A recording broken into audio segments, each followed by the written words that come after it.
करके रिवीजन देती हूँ, फिर हम पांडास के आते हैं। ठीक है, ये नमपाई भी पाइथन का एक टूल, एक लाइब्रेरी है पाइथन की, जो कि डाटा क्लीनिंग के लिए इस्तेमाल किया जाता है। किस वक्त? जब ज्यादा डाटा अर्थमेटिकल वे में हो, जब मेरा डाटा ज्यादातर अर्थमेटिकल वे में, जिसमें मेरे पास कैरेक्टिकल डाटा नहीं है, नंबर्स है ज्यादा। अर्थमेटिक डाटा अगर डाटा सेट है आपके पास सिर्फ नंबर्स वाला, तो उस डाटा क्लीनिंग के लिए आप नमपाई इस्तेमाल कर सकते हैं।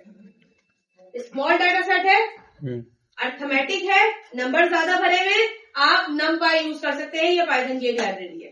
ठीक है, इसके लिए सबसे पहले आपको क्या करना होता है? पिप इंस्टॉल नमपाई। पिप इंस्टॉल नमपाई कहाँ से करते हैं? टर्मिनल पे जाएंगे,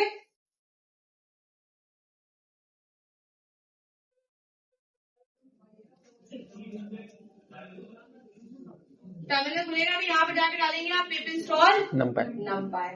ठीक है, ये वाली एक बेस्ट चीज हो गई। अब यहाँ पे ये डाटा सेट आपको नजर आ रहा है छोटा सा, इसकी जगह एक्सेल की शीट भी होगी। 15,000 डाटा सेट भी इसकी जगह होंगे, लेकिन 15,000 को नमपाई नहीं करेगा, सेक्रेट लर्न करेगा। ठीक है, फर्स्ट करें 500 डाटा सेट की एक एक्सेल की शीट है, वो ये है।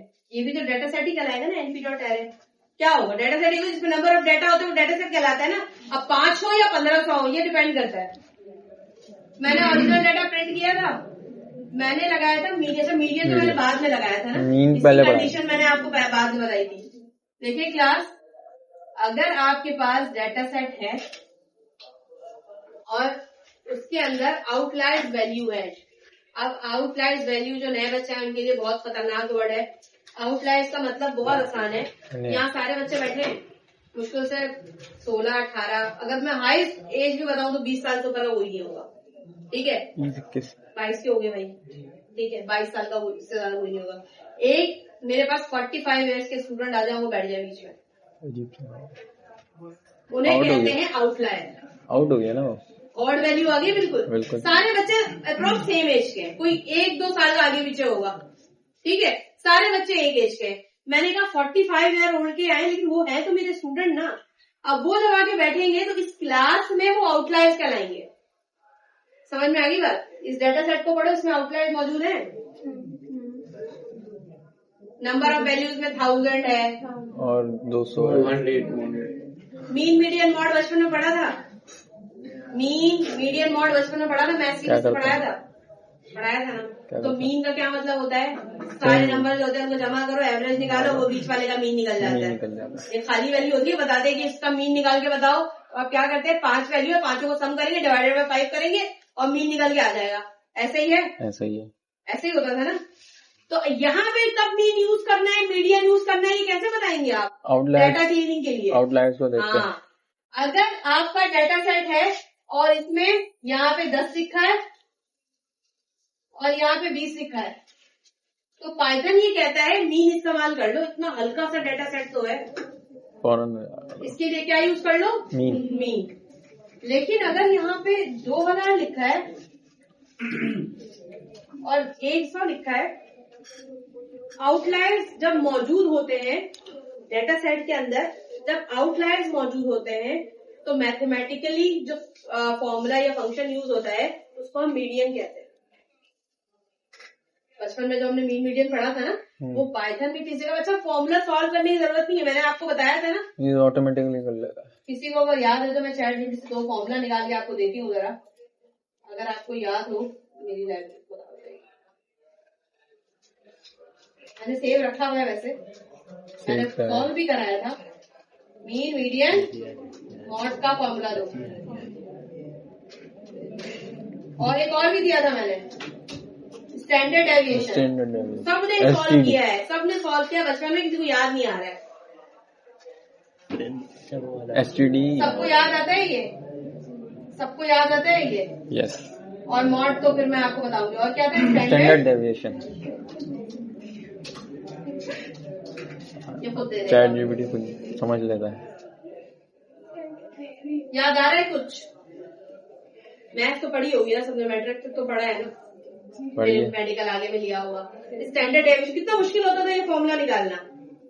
पाइथन में पता है क्या करते हैं? np.mean, np.std, np.median। numpy को यूज करते हुए मैथमेटिकल लाइब्रेरीज को डॉट लगा के आप फाइंड करवा सकते हैं और सॉल्व भी कर सकते हैं। np.mean मीन निकल जाएगा, np.स्टैंडर्ड डेविएशन एसटीडी स्टैंडर्ड डेविएशन निकल जाएगा। समझ में आई ये चीज? इसके लिए हम 6 पेजेस पढ़ते थे। अब क्या करेंगे, हम एक डॉट लगा के सारी चीजें सॉल्व करेंगे। ठीक है, खैर मैंने कुछ बच्चों से कराया हुआ, मैंने वर्ड की फाइल में बना के भी रखा है स्टैंडर्ड डेविएशन कैसे होती है। मैं आपको दिखाऊं, ये मीन मीडियन मॉड की एक पूरी वर्ड की फाइल थी जिसमें बच्चों ने बकायदा असाइनमेंट सॉल्व किया था। लकीली तुम लोगों का टाइम नहीं था कि मैं सॉल्व कराती। ये पूरी मीन मीडियन मॉड की ना पूरी डायग्राम पे इन लोगों ने सॉल्व किया था। ये देख रहे हो, मेरा खराब हो देखो, सैलरी के लिए मीडियन, फिर स्टैंडर्ड डेविएशन सॉल्व करवाया था मैंने लोगों से। देखो उनके पास टाइम था, हमारे पास टाइम नहीं है। ये मैथ्स में आप लोग कर चुके लेकिन वो भी भूल गए, आप भी भूल गए। सही है, तो ये मेरे पास मीन मीडियन मॉड के हिसाब था, जो कि पता नहीं अभी किसी को याद आया है या नहीं आया। वही चीज यहाँ पे मैंने लिया, np.na मीडियन किया, ये पूरा डाटा मीन मीडियन में कन्वर्ट हो गया, कुछ भी आगे का नहीं किया मैंने। सही है, अब इसको रिवीजन देके ना इस टॉपिक को खत्म करूंगी, बहुत दिन से चल रहा है ये। ठीक है, यहाँ पर आए मीडियन वैल्यू, मीन वैल्यू, आप यहाँ पे वेरिएबल का नाम कुछ भी दे सकते हैं। एनपी नमपाई है, नमपाई ही इस चीज को सपोर्ट करता है कि आप मीन मीडियन मॉड लें। तो जो आपने यहाँ पे दिया है ना np डॉट na नंबर होता है, अब यहाँ पे आप मीन भी ले सकते हैं, मीन के अंदर पूरा डाटा डाल दें। कौन सा डाटा? जो ये आपने एरे बनाया है, तो ये इस पूरे एरे का मीन निकाल के दे देगा। np na मीन, अभी मैंने क्या किया, na मीडियन। मीडियन कब यूज करते हैं? जब आउटलायर्स मौजूद हो मेरे डेटा सेट में। आउटलायर से क्या मतलब, एकदम से ऑड वैल्यू अगर आ जाती है तो उसको हम क्या कहते हैं, आउटलायर्स मौजूद होना। तो मेरे डेटा सेट में अगर आप देख रहे हैं तो आउटलायर्स मौजूद है, और नल वैल्यू भी है, खाली भी वैल्यू पड़ी हुई है। तो सबसे पहले मुझे क्या करना है, 2 ऑप्शन होते हैं मेरे पास। एक ये कि मैं नल वैल्यूज को हटाऊं और आउटलायर्स को रिमूव कर दूं, क्योंकि आउटलायर्स मेरे डेटा सेट को खराब कर रहे हैं। मैं चाहती हूँ एक जैसे डेटा सेट रहे ताकि माइंड कंपैटिबिलिटी बनी रहे मेरी। np nan ये सब वेरिएबल है, nan2 नंबर। ठीक है, मैंने डाटा लिया, मैंने इसको बता दिया जो मीन वैल्यू है ना उसको नॉट अ नंबर को फिल करो मीन वैल्यू से या मीडियन वैल्यू से। पहले मैंने इनको टास्क कराया था मीन वैल्यू का, अब हम किससे बना रहे हैं, मीडियन वैल्यू से। पहले उस डेटा सेट का मैंने निकाला मीडियन, और उसको जो खाली वैल्यूज थी ना यहाँ पे इनको फिल करवा दिया। 1 2 मीडियन वैल्यू सेट होंगी इस मीडियन वैल्यू से। अभी मैं इसको नीचे वाले को कमेंट करके पहले ऊपर वाला दिखाती हूँ, और जल्दी से इसको समझ लेना ताकि फिर हम पांडास से आए। पाइथन यूज करेंगे पाइथन के टूल के लिए, और 3.10 यूज कीजिएगा। अब ये देखें, पहले आ रहा था आपके पास सिंपल NaN वाला data, NaN not a number, ये 2020 से फिल हो गया। 2020 से फिल हो गया, कैसे फिल हुआ, मेरे डेटा सेट में ना मीडियन लगा, मीन लगा देते हैं।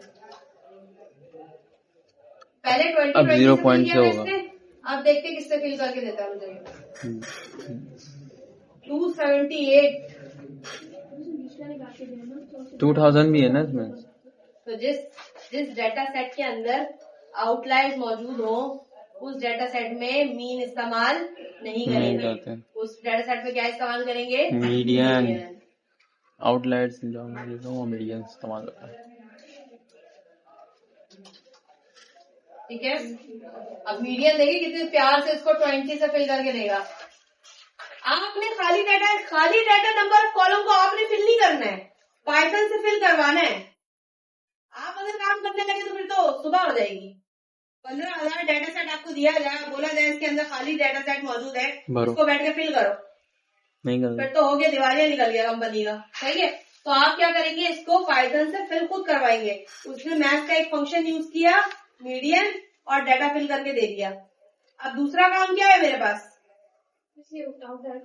आउटलायर्स को रिमूव करना। अभी भी देखिए 1000 पड़ा हुआ है मेरे पास, 2000 200 की वैल्यू भी 2000 पड़ा हुआ है मेरे पास। तो मुझे क्या करना है अभी, इनको खत्म करना है आउटलायर्स को। आउटलायर्स को रिमूव कर दें। आउटलायर रिमूव करने के लिए मुझे सबसे पहले क्या किसकी जरूरत है, स्टैंडर्ड डेविएशन की multiply by 3। 3 bar standard deviation निकालना है आपको, ये वाला फॉर्मूला 3 बार इसको सॉल्व करना है, हाथ से नहीं, पाइथन से। मल्टीप्लाई बाय 3 और np_na.std लिखिए, बस हाथ से करने बैठेंगे तो हो जाएगी शाम, हो जाएगी np. बस ये करेंगे। पूरा डाटा सेट मेरा यही था, इसी में था, नल वैल्यू खत्म हो चुकी थी। अब देखे ना, ये डाटा वो प्रिंट हुआ जिसके अंदर नल वैल्यू फिल हो चुकी। मैंने उसको निकाला, मैंने बोला इसको भी मीडियन में कन्वर्ट कर दो, इसने इस वाले डाटा सेट को भी मीडियन में कन्वर्ट कर दिया। फिर मैंने बोला इसका निकालो स्टैंडर्ड डेविएशन np.std। बस डाटा सेट का नाम क्या पड़ चुका मेरा, डाटा नंबर NaN। अब मैंने 2 चीजें बताई थी स्टैंडर्ड डेविएशन के लिए, थ्रेशोल्ड, एक अपर वैल्यू और एक लोअर वैल्यू। अच्छा भाई, थ्रेशोल्ड क्या होता है और स्टैंडर्ड डेविएशन के अंदर अपर वैल्यू और लोअर वैल्यू क्या होती है? इसका मतलब होता है मेरा डाटा सेट है 20, 30, 50, 100, एकदम अचानक से 1000 आ रहा है। अगर कोई वैल्यू 1000 से ऊपर है तो वो अपर थ्रेशोल्ड में चली जाती है। अगर कोई वैल्यू माइनस में जा रही है, यानी कि 20 से स्टार्ट हुआ ना मेरा, 19, 18, 17, तो वो लोअर थ्रेशोल्ड के अंदर आ रही है। तो ना मुझे लोअर चाहिए ना अपर चाहिए। समझ आई आपको बात? मुझे लोअर अपर नहीं चाहिए, मुझे बीच का ही चाहिए सिर्फ डाटा, ताकि मेरे आउटलायर्स रिमूव हो सके। तो ये भी आपको कैलकुलेशन से नहीं करना बल्कि मैथमेटिकल करना है। 2 वेरिएबल लिया, थ्रेशोल्ड अपर। इस पाइथन के अंदर ना आपको वेरिएबल इनिशियलाइज नहीं कराना होता। लिखा थ्रेशोल्ड अपर, ये बन गया वेरिएबल। मैंने कहा मीन वैल्यू निकाला है आपने? वो कह रहा हाँ मैंने ऊपर डाटा सेट की मीन वैल्यू निकाली है, ये भी निकाली थी ना भाई डाटा की। कह रहा क्या करना है? मैंने कहा 3 मल्टीप्लाई द स्टैंडर्ड डेविएशन, बस खत्म। उस फॉर्मूले को 3 बार सॉल्व नहीं करना अपने हाथ से।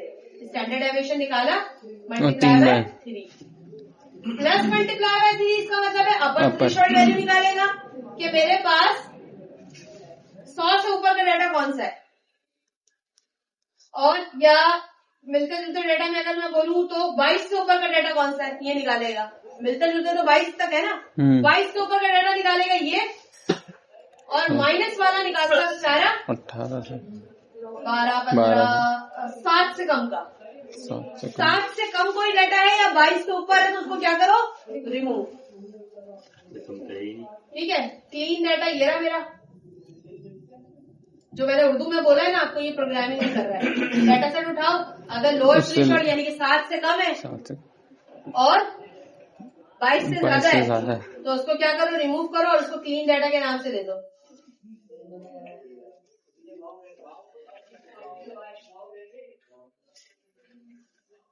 अच्छा 100 छोड़ दिया था, 1000 निकाला था मैंने। देखे अब डाटा सिंक हो गया, 2000 वाला इसे रिमूव कर दिया। इसको लगा वो आउटलायर्स है, 100 तो फिर भी चलो करीब ही है, 50 आ गया ना, इसलिए 50 आ गया, इसको 100 करीब मिल गया। ठीक है, तो अब आपको डाटा क्लीन नजर आ रहा है। अब मॉडल ज्यादा अच्छा प्रेडिक्ट करेगा, परेशान तो नहीं होगा। पहले वाला मॉडल परेशान होता, ये देखिए आपको ओरिजिनल डाटा था, ये ऊपर वाली लाइन पड़ेगा और आपका आउटपुट ये है। दोनों में से कौन सा अच्छा है मॉडल ट्रेन कराने के लिए? ये आउटलायर्स वाला जो नीचे आउटपुट आया है। सब एग्री करते हैं इस चीज को? तो जो पुराने वाले बच्चे हैं वो सिर्फ इसकी स्क्रीनशॉट ले लो, अभी फ्री टाइम में कर लेना ताकि हम पांडा स्टार्ट करवा दें।